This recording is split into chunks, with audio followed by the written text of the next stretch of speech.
campus of UCLA where these people believe researchers have blood on their hands. That story coming up. Jay, we're here in the parking lot where this fatal accident took place. The victim was literally knocked out of his shoes after being struck by the vehicle. I'm Marie LaFlamme at Dodger Stadium where fans are talking baseball and beatings. Jay, we're outside Santa Susana High School where this massive fight broke out.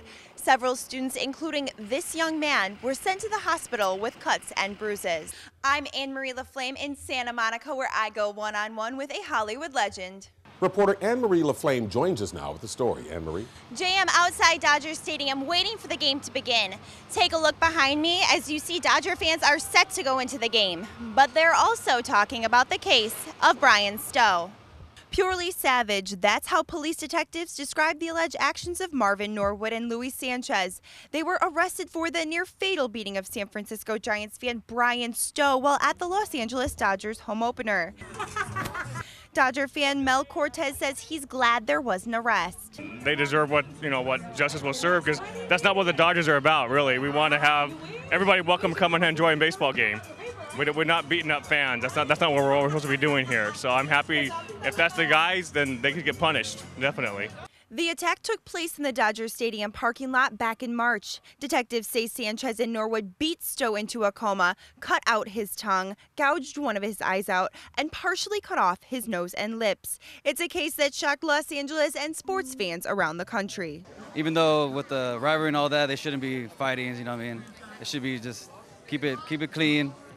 And that's good they found him. Stowe remains in serious condition with severe brain damage. Both suspects are being held on $500,000 bail. From Dodger Stadium, Marie LaFlamme, News 25 LA. Back to you, Jay. Hey there, LA. I'm Marie LaFlamme with Tinsel Talk. From E.T. to Cujo, Dee Wallace is one of Hollywood's hardest working stars. But tonight, she's showing off her healing skills with her new book. You're going to believe in the dark side of your creator. With every book she signs, screen legend Dee Wallace hopes to heal the world. This is the release of her book, Bright Light, which focuses on physical, mental, and spiritual healing. I want them to love themselves. I talked to Wallace, best known for her role as the mother in E.T., about what she hopes readers will learn from the book. I want them to know that they're the only ones that can choose to love themselves, and all the people that have hurt them and destroyed them and all the stories that we all have that we're trying to recuperate from are done, and they're not going to save us. They're not going to apologize. It's up to us to get our light back. Dozens of fans lined up for an autographed copy of Bright Light. Wallace also held a brief discussion about why she wrote the book. And I'm 49 next month. Fan Therese Lee came out just to meet a legend. I'm really impressed by the serenity and the beauty of who she is, how it comes out, and to see someone who's really done so much work and so much spiritual work. When you think of them as a movie star, but that's really she's so much more than just that. She comes from a genuine place, so she always is an inspiration. Take responsibility for your life, because if you're blaming anybody or anything else, you're going to remain a victim.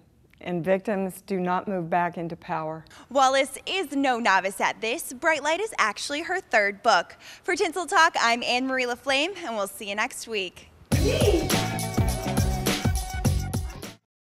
blood! The blood! With bloody hands and angry faces, these demonstrators are calling out UCLA. The watchdog organization Stop Animal Exploitation Now says the university is breaking animal rights research laws. What do they believe is happening inside?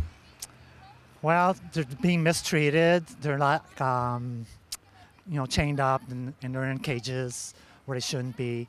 And it's really hard to say because they will not let you in the labs to find out. Until you stop them yelling! The protest was held outside the campus in Westwood. Nearly 100 protesters took part in the demonstration.